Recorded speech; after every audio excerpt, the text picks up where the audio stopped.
जिच्यासोबत आयुष्यभराचे स्वप्न पाहिले, जिच्यासोबत 7 फेरे घेण्याची तयारी सुरू होती, त्याच होणाऱ्या पत्नीने आपल्या प्रियकरासोबत मिळून त्याचा मृत्यूचा सापळा रचला.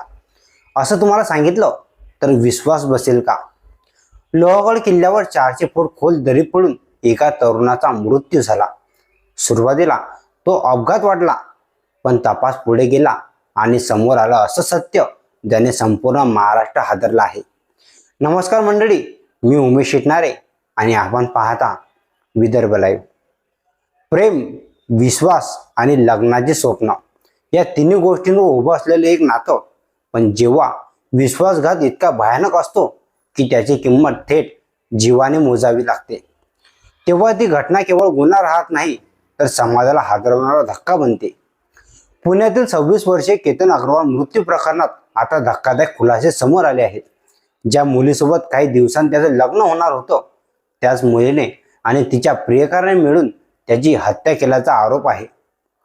18 जून रोजी लोहगड किल्ल्यावरून 400 फूट खोल दरी पडून केतन अग्रवालचा मृत्यू झाला. सुरुवातीला हा अपघात असल्याचं सांगण्यात आलं.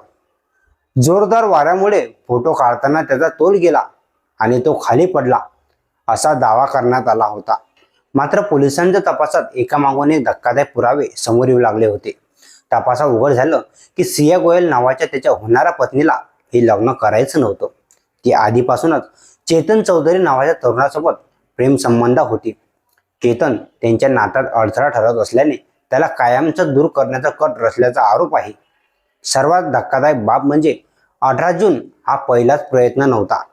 पोलिसांच्या माहितीनुसार 14 जूनलाही सिया केतनला त्याच किल्ल्यावरून ढकलण्याचा प्रयत्न केला होता.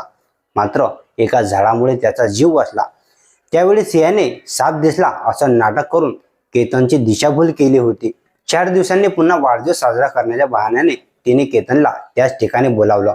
तिचा प्रियकर चेतन आधीपासूनच तिचे दबा धरून बसला होता आणि योग्य संधी मिळताच दोघांनी मिळून केतनला दरीत ढकलल्याचा आरोप आहे. तपासादरम्यान आणखी एक धक्कादायक माहिती समोर आली.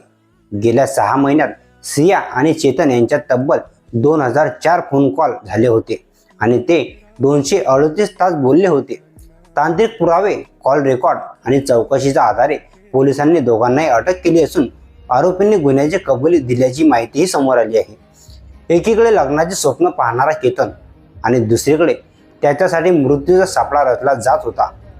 प्रेमाच्या नावाखाली घडलेली ही घटना अनेक प्रश्न निर्माण करून जाते. जर लग्न करायचं नव्हतं तर थेट नकार देता आला नसता का? एका निष्पाप तरुणाची घेण्याची वेळ का आली? आणि संपूर्ण प्रकरणाबद्दल तुमचं मत काय आहे? आम्हाला कमेंट करून नक्की सांगा. व्हिडिओ आवडला असेल तर लाईक करा, शेअर करा आणि विदर्भ लाईव्हच्या चॅनलला सबस्क्राईब करायला विसरू नका.